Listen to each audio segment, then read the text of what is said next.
The urinary system. The urinary system consists of the kidneys and bladder plus the urinary vessels, the ureters and urethra that connect them to the outside world.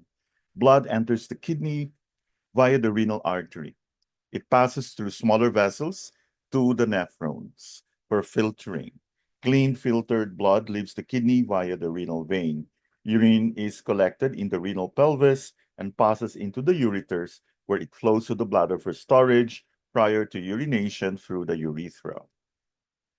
Blood entering the kidneys passes through microscopically small filtering units called nephrons. The blood first enters a knot of capillaries, tiny blood vessels, called a glomerulus. Here, waste materials and excess fluid are filtered out of the blood. The filtered fluid passes through loop tubules where essential fluids and substances are reabsorbed into the blood, while the waste leaves the kidneys as urine.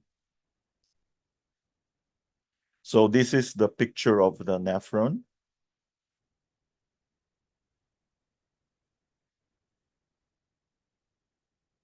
And we have here the urinary system.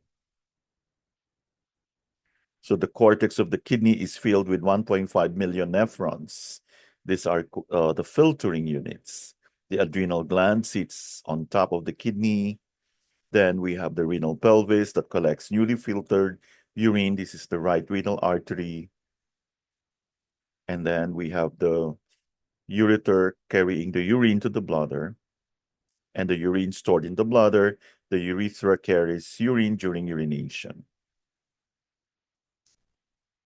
So this is the nephron. Filtered blood will pass through the renal vein and unfiltered blood from the renal artery.